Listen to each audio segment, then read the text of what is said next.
Australia, world champions. The underdog Springboks, newly inspired, began a magical run through the tournament. And that's it. South Africa have beaten France in this World Cup semi-final. But as the team advanced, something even more improbable happened. Black South Africans started to stand behind the national team.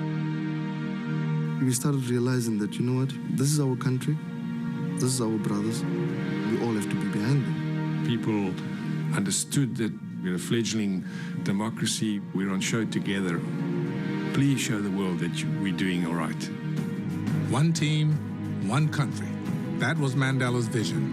And on the morning of the final game, blacks and whites alike were swept up into a shared frenzy of excitement. As Mandela drove to Ellis Park Stadium, he saw firsthand what just weeks ago had been unimaginable. We had a lot of white people driving past us, hooting and fists out of and normally you'd have the fists out of anger, but these was fists of jubilation. On all the lights, on all the freeways, you had these enormous flags. Everywhere was just the World Cup, the World Cup. Beneath the stadium, the Springboks prepared, knowing they would never play a more important game. Moments before they took the field, the silent tension in the locker room was broken. The door opened, and in walked Nelson Mandela. Nobody knew they was coming to visit us. He walks in, and he's beaming. Here's the #1 citizen of our country, a black man, wearing a Springbok jersey. Never in our wildest dreams did we ever expect him to wear a Springbok on his heart. It was a very, very strong motivator in terms of where we were going and what we had to achieve. We now down to the big game, and the two great rivals of New Zealand and South Africa out in the middle at Ellis Park.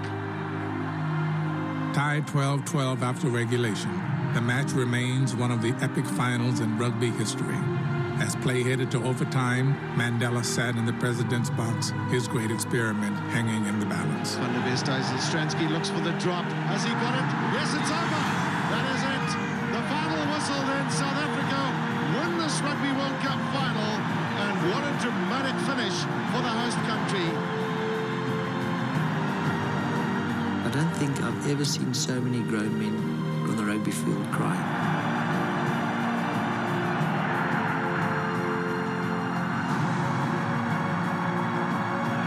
After the win, Nelson Mandela, wearing the symbol of his former enemies, prepared to step onto the field.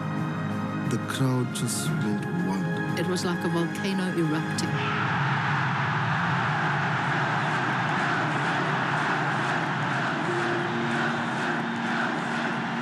I'm trying to understand what the chant is. I realized that these white South African people who were chanting their president's name. This is Nelson. Nelson, Nelson. Nelson, Nelson. Nelson, Nelson. It was one voice. I never thought that we would hear that at a rugby stadium. At the time, I think it was just fantastic. We didn't know what hit us. I mean, it was just the most phenomenal.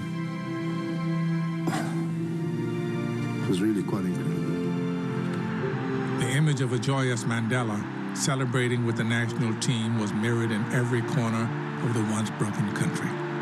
South Africans at last were rejoicing as one. Then we had 65,000 South Africans here today. Tremendous support. David, we didn't have 60,000 South Africans. We had 43 million South Africans.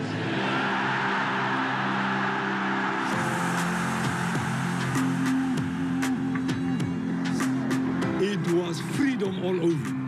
The moment that the cup was handed over to Madiba, I told myself, these are people that I have to build this country together. There's one South Africa.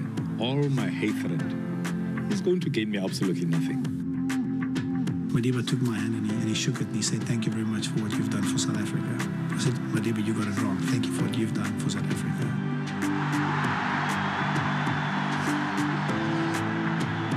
I think it was great vision from the man to have used that opportunity to make us see each other as human beings. This is our South Africa.